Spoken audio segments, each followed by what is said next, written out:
नमस्ते, मैं रतन सिंधिया राजपूत आप सबका स्वागत करता हूँ अपने शो विदर्भ तीर्थ दर्शन में।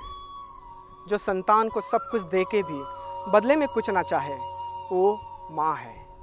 जब हमारी आस्था प्रकृति और परमेश्वर से भी ऊपर उठती है तो सीधे माँ के चरणों में जा पहुँचती है।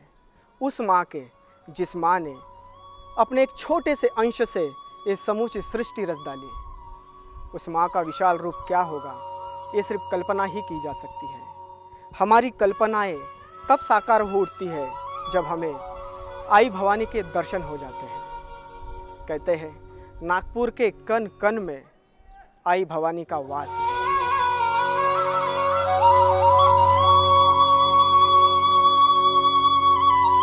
जब हमें माँ भवानी की कृपा होती है तब हमें संसार के सभी दैवी दिव्य आशीष अपने आप ही प्राप्त हो जाता है। हम आई भवानी के हो जाए, वो हमारी हो जाए, यही जीवन की प्राप्ति है, यही जीवन का लक्ष्य है।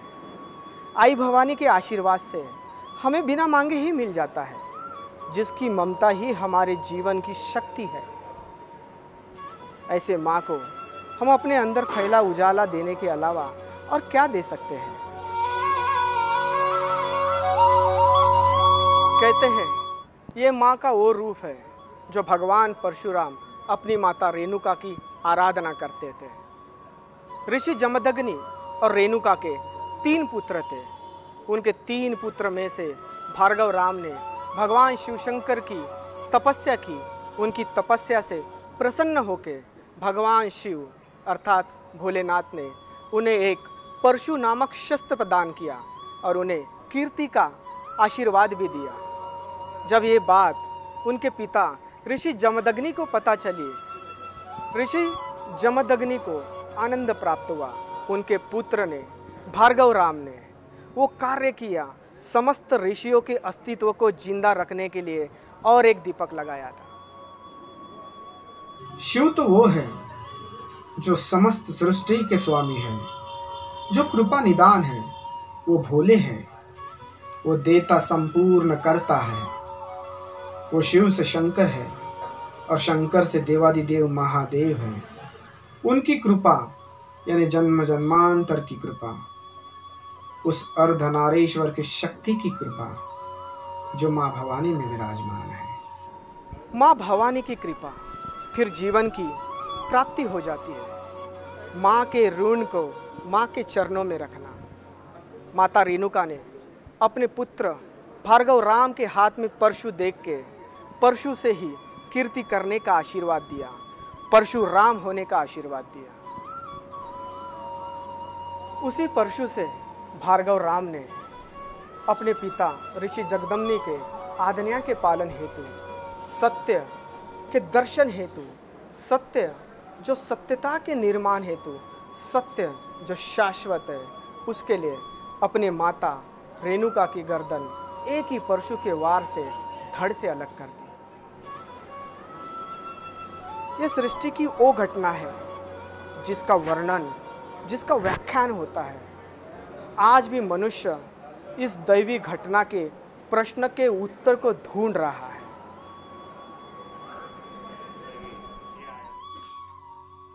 पिता की आज्ञा और पुत्र का धर्म, माता का सतीत्व दर्शन रूप में देखा जाता है। मां रेणुका के सतीत्व के अस्तित्व हेतु परशु से क्षणिक रूप से हत्या तो हुई थी, परंतु उसी सत्य के रूपी मन के अंदर के सत्य को जागरूक करने का आशीष आज भी हम भक्तों को प्राप्त होता है। नागपुर के पूर्व भाग में, पारडी के मध्य भाग में माँ आई भवानी पारडी वाले का उगम स्थान है।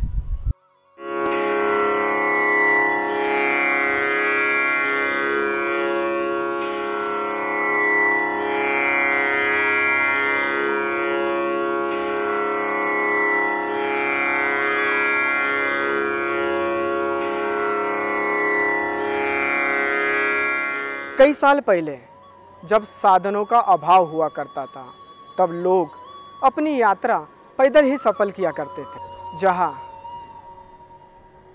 आज माँ भवानी का मंदिर है, यहाँ सिर्फ खेती हुआ करती थी और इसी खेती में एक आम का बाग था और उसी बाग में एक विशाल कड़वे नीम का पेड़ हुआ करता था। जिस दिन माँ भवानी का उगम हो रहा था उस दिन आकाश में बिजलियां कड़क रही थी, जमीन में तूफान सा उमड़ा हुआ था, जमीन से कोई चीज निकल रही थी। आम के बाग में काम करने वाले कर्मचारी ने देखा कुछ तो भी ऊपर आ रहा था। जब उसने देखा वो चीज़ क्या है, उसे दिखा वो तो कोई विग्रह है। जब मिट्टी हटाई गई तो देखा स्त्री रूपी माँ आई भवानी का विग्रह था। गोंदिया के एक भक्त जो माता पे श्रद्धा रखते थे, जो घर से आर्थिक दृष्टया संपन्न तो थे परंतु उनका खुद का मन वैराग्य में रमता था, माँ भवानी उनके स्वप्न में आकर कई बार दर्शन दिए। उन्हें माँ भवानी अपने पास बुला रही थी, उन्हें संकेत दे रही थी। मुन्ना महाराज कई रातों तक सो नहीं पाए, वो विचलित रहते थे। गोंदिया से नागपुर के पारडी तक मुन्ना महाराज पैदल चलते हुए आए और उन्होंने वो स्थान ढूंढा जहाँ माता रानी उनके स्वप्न में दर्शन देती थी। उन्मुक्त मन को पाप सितारे भवसागर से पार करे जो, मुक्ति मार्ग दिखाए मन को, एक चित्त विश्वास से जोड़े, अहम गति को स्थिर अर्पण कर, मुक्ति मार्ग है जीवन तीर्थ, तीर्थ दर्शन, तीर्थ दर्शन। कहते हैं मनुष्य की बुद्धि चिकित्सक रही है, वो पुरावों के वो आधार पर विश्वास रखती है। मुन्ना महाराज ने भी ग्रामवासियों को साथ लेकर माता रानी को उत्खनन करने का काम शुरुआत की, परंतु कहा यह जाता है कि किसी ग्रामवासी की कुदाल माता के गर्दन पे लगी और गर्दन से खून का स्त्राव शुरू हुआ। वो स्त्राव 2-3 दिन तक चला और ये देख के गांववासी अचंभित रह गए। लेकिन एक दिन माता रानी ने मुन्ना महाराज के स्वप्न में आके आदेश दिया कि मैं तो श्री मुख से ही दर्शन दूंगी। तब ग्रामवासियों ने माता की प्राण प्रतिष्ठा की और माता के लिए एक छोटा सा सुंदर सा मंदिर बनाया।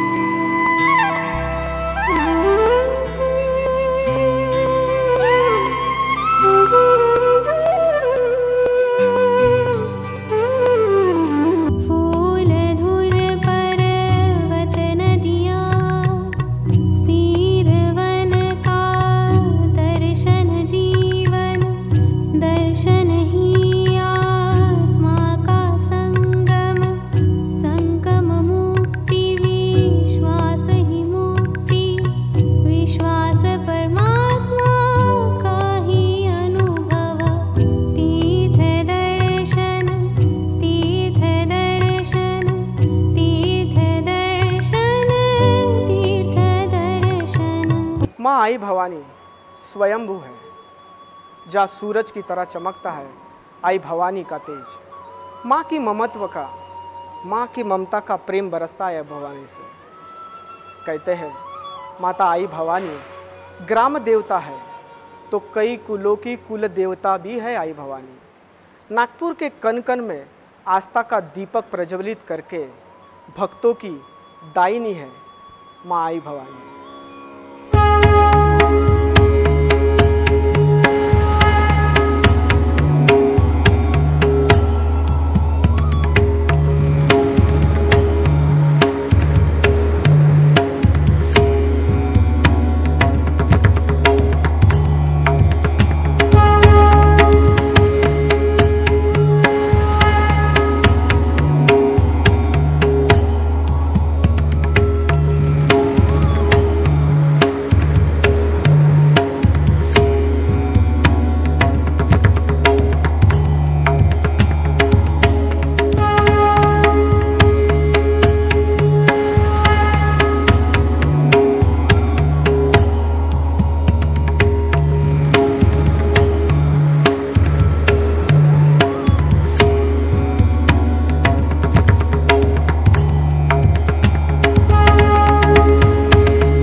आई भवानी के विराजमान होने से ये धरती सुखमयी और पावन हुई है। ये वो शक्ति स्थली है जहाँ मन में उठने वाले असंख्य प्रश्नों के उत्तर माता रानी के दर्शन से ही मिल जाते हैं। ये वो श्रद्धा स्थान है। जैसे सागर का जल बादल बनकर सागर पे ही बरसता है, वैसे ही माता आई भवानी के श्रीमुख के सामने की गई आराधना हमारे जीवन में प्रेम बनकर बरसती है। माँ आई भवानी के दर्शन से हमारा मन पावन हो उठता है। ये किसी दैवी शक्ति, चमत्कार या मूर्ति दर्शन से परे है। एक अनुभूति के साथ जब हम माता आई भवानी का दर्शन करते हैं, यहाँ रोज आने वाला भक्त माँ और बेटे के संबंध से आता है। जो हमारी आस्था है वो हमें मनुष्य जीवन की ओर, उससे भी आगे ममत्व की ओर ले जाती है। माता आई भवानी ये वो आशीष दे जाती है जो सबसे प्रेम करुणा का भाव प्रदान कर वो हमें जीवन की प्राप्ति का उद्देश्य दे जाती है।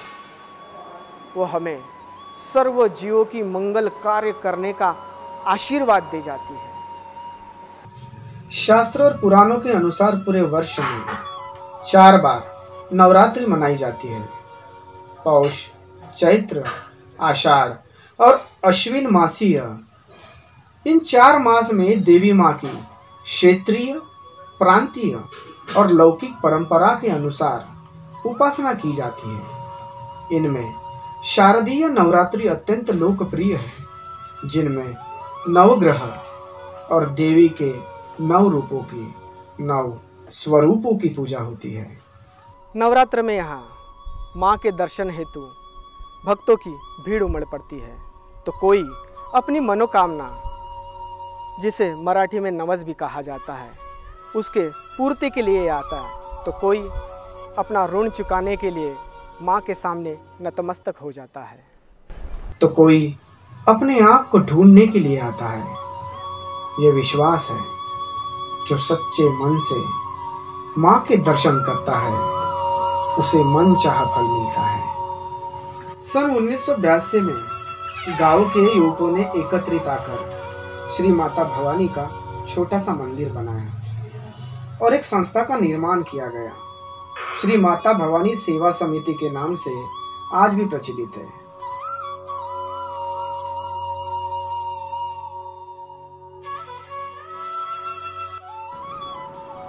मंदिर निर्माण के साथ साथ मानव हित के लिए Bhavani multi speciality hospital and research institute का निर्माण किया, जिसमें 110 बेड की व्यवस्था की गई। यहाँ गौर, गरीब और जरूरतमंद लोगों के लिए इलाज किया जाता है।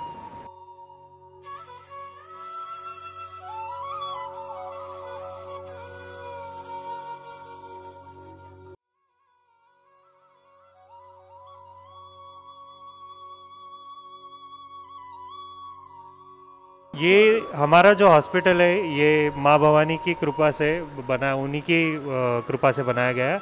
और यहाँ एक उच्च न्यायालय योजना के अनुसार यहाँ काम चलता है। जैसे कोई गरीब है जिसका वार्षिक उत्पन्न 75,000 से कम है, तो यहाँ उनका फ्री में सेवा दी जाती है उनको। कई पेशेंट्स यहाँ आते हैं जिनके पास आर्थिक कोई भी व्यवस्था नहीं होती, तो उनकी भी हम मदद करते हैं। यहाँ मतलब ये हॉस्पिटल ही बनाया गया है लोगों की मदद करने के लिए। माँ भवानी का ही भंडारा रोड पे 5 एकड़ में गोरक्षण बनाया गया है, जिसमें 350 गौ माता का पालन पोषण किया जाता है।